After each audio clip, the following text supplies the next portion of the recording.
Have you ever felt love so intense it made your heart race, and another kind so quiet it felt like home? We all talk about love, but rarely do we stop to ask, what kind of love are we talking about? Is it the fireworks of a new romance? The comfort of an old friend? The unshakable bond between a parent and a child? Or the kind of love that doesn't expect anything in return? The truth is, love isn't one thing. It's many things. It's a spectrum of experiences, each with its own flavour, depth, and meaning. Some forms of love are loud and passionate. Others are silent but steady. Some enter like a storm and leave just as fast. Others stay with us for a lifetime, even when the people behind them don't. In this video, we're going to explore the different kinds of love we experience in life. The ones that lift us, break us, shape us, and ultimately define who we are. From the dizzying highs of romantic infatuation to the quiet strength of friendship. From the love we give our families to the love we often forget to give ourselves. We'll unpack them all.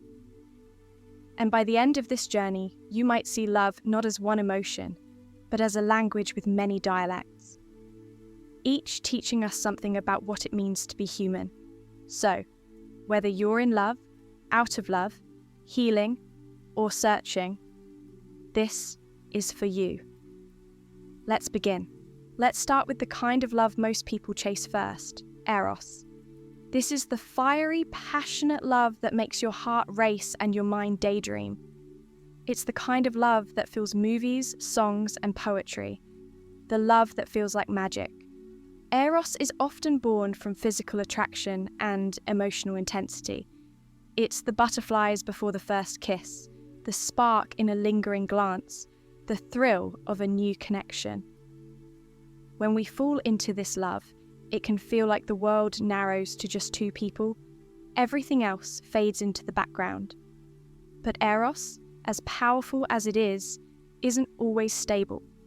It burns hot and fast. Sometimes it fizzles out just as quickly as it began. That's because it's often driven by desire more than depth. And while there's nothing wrong with that, it's important to recognize it for what it is. A beautiful beginning, not always a lasting foundation.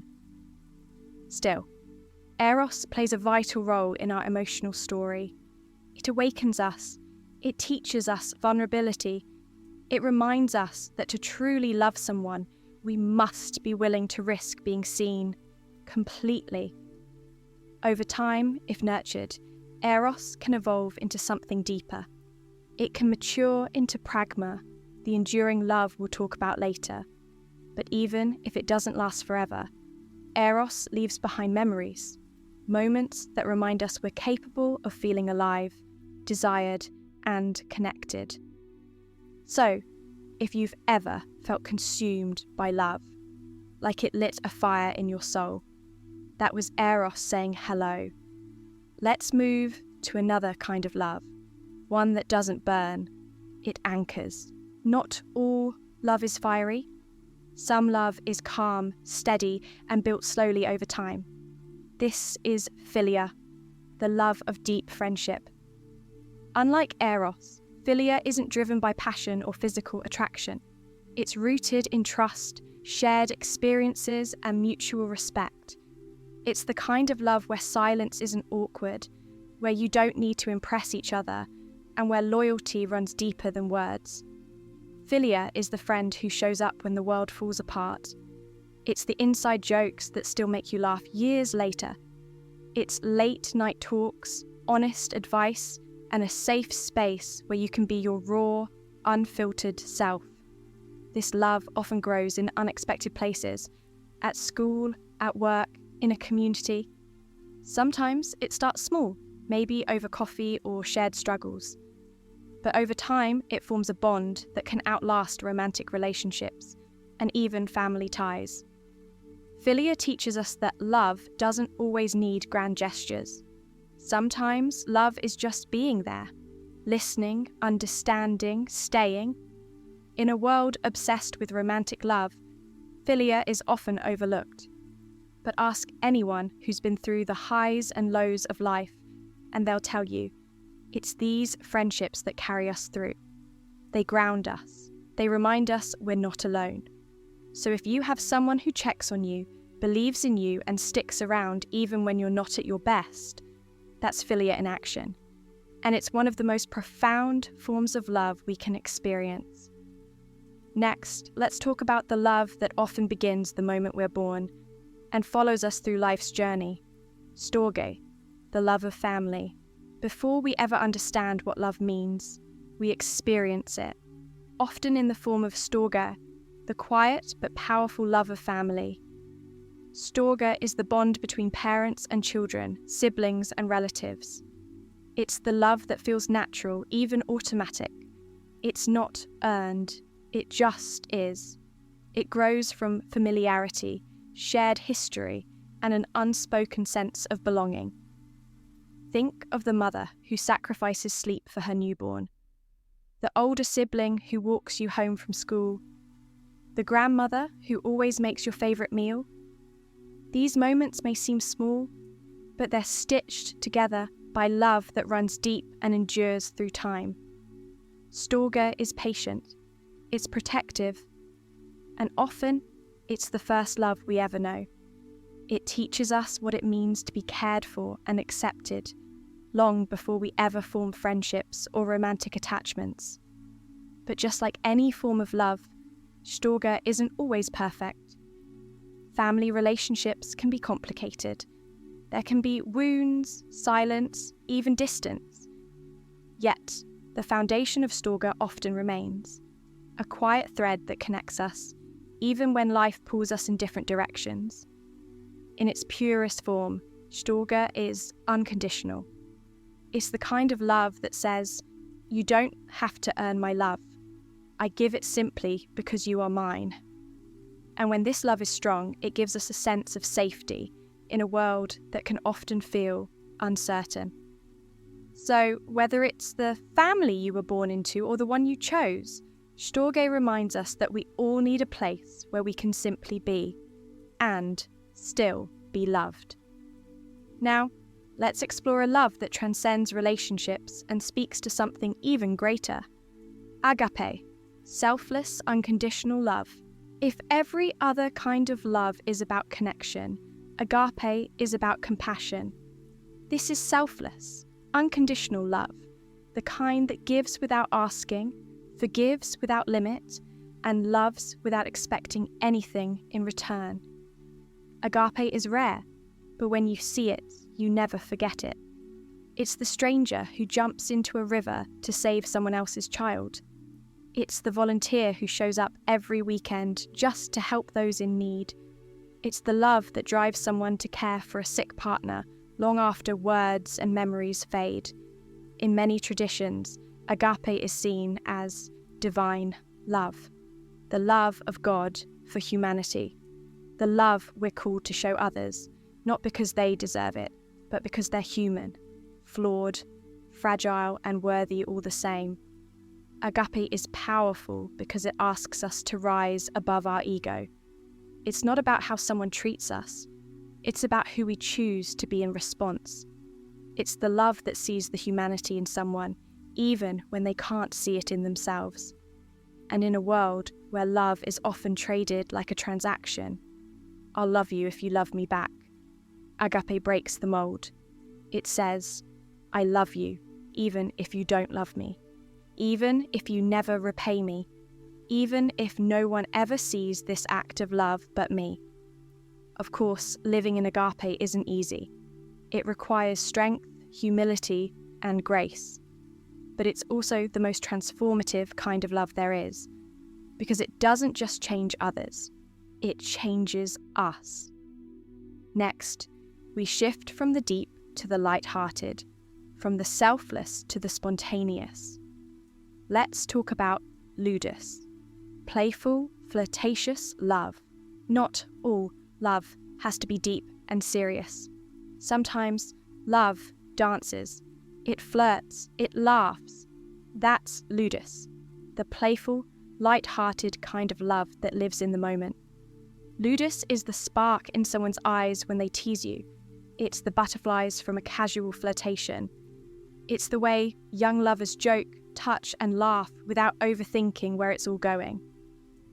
This kind of love is often found at the beginning of relationships, the giddy, exciting stage where everything is fun and full of possibility.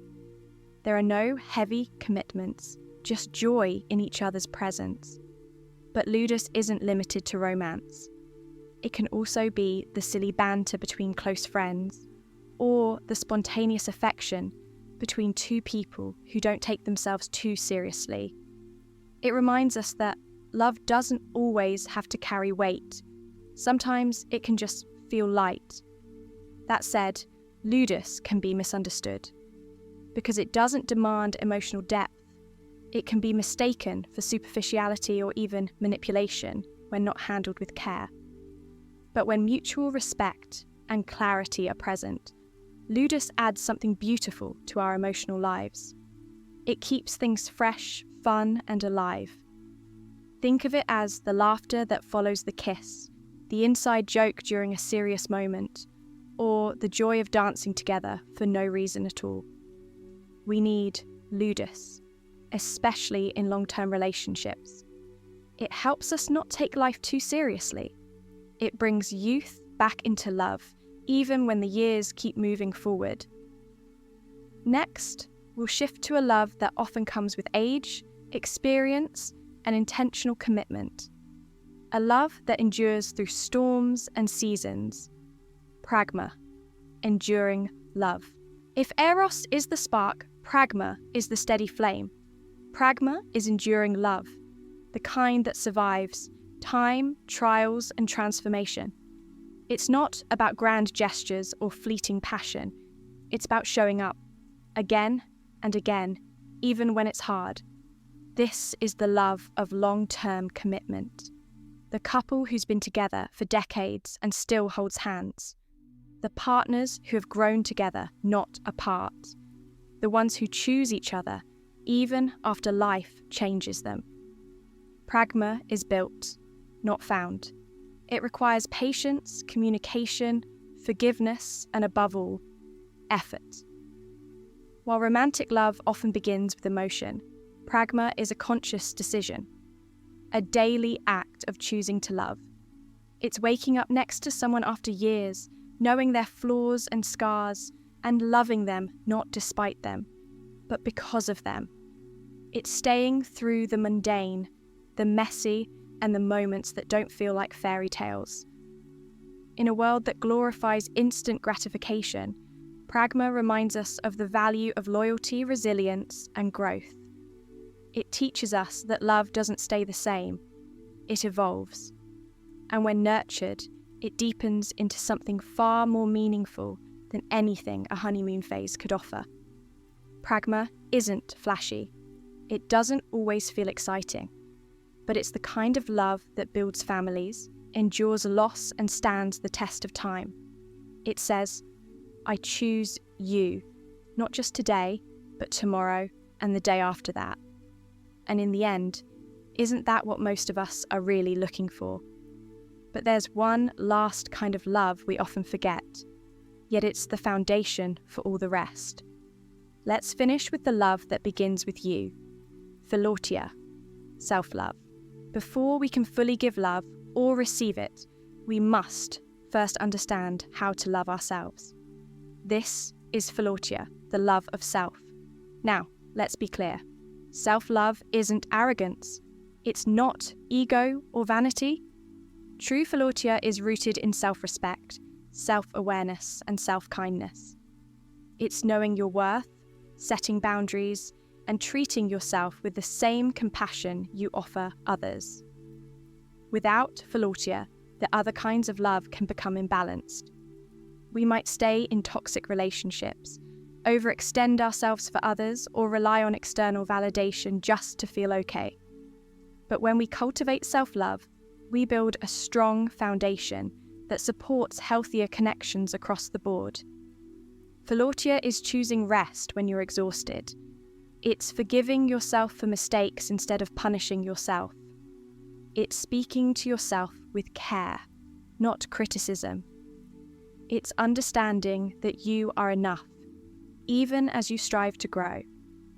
Some people think loving yourself is selfish, but in reality, it's one of the most generous things you can do. Because when you love yourself well, you love others better. You're less reactive, more grounded, and more capable of giving without losing yourself in the process. Philautia is often the hardest love to develop, but it's also the one that transforms everything else. So ask yourself, how do I treat myself when no one's watching? Do I give myself the same grace I give to others? If the answer is no, it's never too late to start, because at the heart of every love story is you. Love is not just one thing, it's many. Each kind of love shapes us, challenges us, and ultimately teaches us something vital about who we are and who we can become. Which kind of love are you embracing most right now? Let us know in the comments. We'd love to hear your story. If this video made you reflect or brought value to your day, give it a thumbs up, share it with someone you care about, and subscribe for more meaningful content like this. Your support helps us keep creating videos that matter. Until next time, keep loving, growing, and becoming the best version of yourself.